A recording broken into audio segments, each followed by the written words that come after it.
हाल ही में केंद्र सरकार द्वारा एक बहुत ही महत्वाकांक्षी योजना अग्निपथ जारी किया गया है, जिसके माध्यम से तीनों सेनाओं में अग्निवीरों की भर्ती होनी है। इस योजना को न समझ पाने के कारण युवाओं में आक्रोश है और युवा देश के अलग अलग हिस्सों में सार्वजनिक संपत्तियों को नुकसान पहुंचाने के साथ साथ जगह जगह उग्र प्रदर्शन कर रहे हैं। इस योजना के सकारात्मक और नकारात्मक पहलुओं पर चर्चा करने के लिए हमारे बीच उपस्थित हैं हमारे खास सहयोगी प्रवीण दुबे जी। नमस्कार, मैं आनंदम और आप देख रहे हैं दर्पण न्यूज़ नेटवर्क। आइए चर्चा शुरू करते हैं। आपका स्वागत है सर। धन्यवाद सर। सर, ये जो अग्निपथ योजना है, इस पे देख रहे हैं जगह जगह कई प्रकार के विवाद हो रहे हैं, बवाल हो रहे हैं, जगह जगह आगजनी हो रही है, आक्रोश है युवाओं में भारी मात्रा में। इसके क्या कारण हैं? देखिए, जहाँ तक मेरा मानना है तो इसके प्रमुख 3 कारण हैं। सबसे पहली बात कि ये जो गवर्नमेंट है, ये आज से नहीं, इसके पहले भी इस गवर्नमेंट की जितनी सारी योजनाएं हैं उसमें सबसे बड़ी कमी ये रही है कि पहले योजना लॉन्च होती है, उसका स्पष्टीकरण बाद में आता है। आप सीएए उठा लीजिए, एनआरसी उठा लीजिए, आप किसान बिल उठा लीजिए, आपको जो संशोधन करना है, चाहे जो सुविधाएँ आप प्रोवाइड कर रहे हैं, जिनके लिए योजना दे रहे हैं, उनको आप जो स्पष्टीकरण है पहले साथ में दीजिए योजना के, तब तो विवाद नहीं होगा। लेकिन इनका स्पष्टीकरण बाद में आने के कारण सबसे बड़ा विवाद है। दूसरा मुख्य पहलू ये है कि देखिए, ये चूँकि युवाओं के करियर से जुड़ा मामला है, आपने एग्ज़ाम कराया हुआ है ऑलरेडी और उन एग्ज़ाम्स का रिज़ल्ट देने के बजाय उनको कैंसिल करके एक नई योजना लॉन्च करेंगे, तो कोई भी लड़का जो एग्ज़ाम दे चुका है और उसका रिज़ल्ट देने के बदले उसके एग्ज़ाम को कैंसिल करके और कहा जाए कि आप दूसरी योजना के माध्यम से आर्मी में या एयरफोर्स या नेवी में आइए, तो वो तो विरोध करेगा ही करेगा। और तीसरी चीज़ है, जो कुछ मिथ्यात्मक चीज़ें हैं, जैसे कुछ लोगों का ये मानना है कि जैसे गवर्नमेंट 25% लोगों को ही सेलेक्ट करेगी, बाकी 75% लोग क्या करेंगे। तो सबसे पहले तो मैं युवाओं से यही अपील करूँगा कि अगर युवा इस नाते विरोध कर रहे हैं कि हम 75% में हैं, तो वो अपने अंदर के निगेटिव चीज़ को निकाल दें और अपने आप को 25% में रख के ही सोचें, तो बेहतर होगा।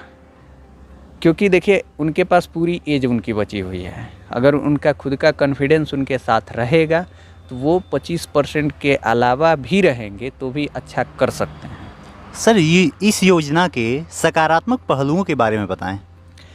सर देखिए, कोई भी योजना है तो उसके निश्चित तौर पे कुछ सकारात्मक पहलू होंगे, तभी वो योजना लॉन्च होती है।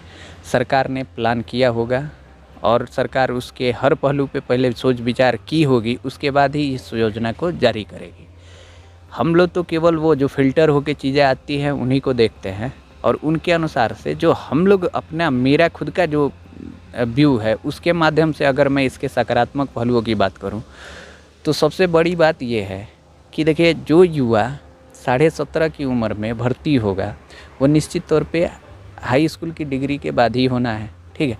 वो निश्चित तौर पे देखिए इंटर तो पास ही होगा 17.5 की उम्र में, 10+2 के एग्ज़ाम पास करने के बाद ही वो यहाँ जाएगा। उसके बाद जब वो रिटायर होगा 4 साल बाद, तो उसकी उम्र होगी 21.5 साल। इस दौरान में गवर्नमेंट कह रही है कि हम कुछ डिग्री आपको प्रोवाइड कराएंगे।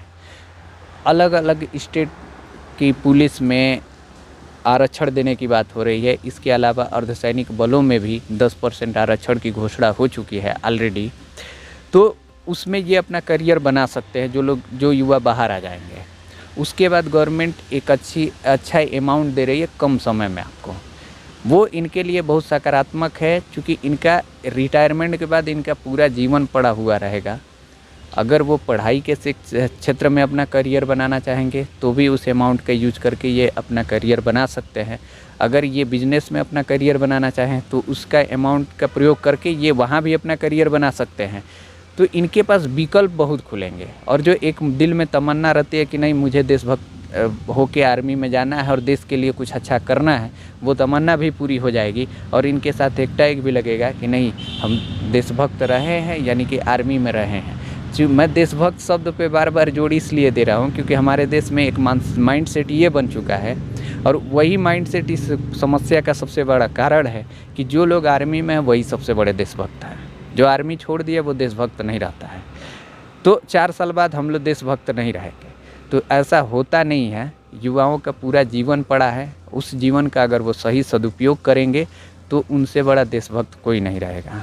सर कुछ लोग इसमें कह रहे हैं कि लोग यहाँ से 4 साल बाद रिटायर होने के बाद बैंकों में गार्ड की नौकरी और प्राइवेट कंपनियों की गार्ड की नौकरी करेंगे, जो कि एक आप देखेंगे कि देशभक्त और एक राष्ट्र के लिए अग्निवीर होने के बाद जो है एक हो सकता है कि बहुत ही अपमानजनक पोस्ट हो, ऐसा लोगों का कहना है। देखिए ऐसा है कि ये लोग केवल भ्रामक न्यूज़ ही फैलाते हैं। जो लोग अस्थायी तौर पे काम करते थे, 35 साल की उम्र में रिटायर होते थे, वो भी आप जाइए पता करिए, लगभग 80 से 90% बैंकों के गार्ड, रेलवे में गेट कीपर आज भी आर्मी के रिटायर लोग ही हैं। तो अगर ये युवा जाके वहाँ पे अपना करियर बना रहा है और गार्डिंग कर रहा है तो नुकसान क्या है। तो ये लोग केवल भ्रामक चीज़ें फैलाएंगे और युवाओं को गुमराह करेंगे, उनको सड़क पे लेके आएंगे और अपना पॉलिटिकल व्यू जो है उसको पूरा करने का प्रयास करेंगे। हालांकि योजना युवाओं के हित में है, इसमें कोई डाउट नहीं है। युवाओं को बस उस योजना को लेके अपने फ्यूचर को प्लान करना होगा सही तरीके से। सर अग्निपथ योजना के नकारात्मक पहलुओं के बारे में कुछ बताएं। देखिए इसमें जो सबसे बड़ा नकारात्मक पक्ष ये है, देखिए आर्मी में जो अस्थाई सीटें पहले होती थी उसको कम करने का प्रयास किया जाएगा निश्चित तौर पे। इससे युवाओं में अस्थाई नौकरी को लेके थोड़ा सा भ्रम की स्थिति बनी रहेगी हमेशा से। पहले 20 लाख लोगों को अस्थाई रखा जाता था, अब 5 लाख लोगों को अस्थाई रखा जाएगा। बाकी जो 15 लाख लोग होंगे वो कहीं ना कहीं वो बाहर के होंगे, ठीक है, उनको 4 साल के लिए रखा जाएगा, उसके बाद उनको बाहर कर दिया जाएगा। तो इस तरह से रिपीटेटिव रहेगा। इससे एक ये भी नुकसान होगा कि आर्मी कमज़ोर हो सकती है, हमारी सेना जो है वो कमज़ोर हो सकती है और ये हमारे देश के हित में नहीं रहेगा। इसके अलावा इस योजना में कोई भी नकारात्मक पहलू है नहीं। बहुत बहुत धन्यवाद सर आपका। धन्यवाद। दर्पण न्यूज़ नेटवर्क की टीम ने आप लोगों के बीच में अग्निपथ योजना के सकारात्मक और नकारात्मक पहलुओं को रखा। आप लोग भी अपने विचार इस पे सकारात्मक और नकारात्मक जो भी पहलू हैं अपने विचार कमेंट बॉक्स में ज़रूर बताएं। हमारे वीडियो को लाइक करें और वीडियो को शेयर करें, चैनल को सब्सक्राइब ज़रूर करें। धन्यवाद।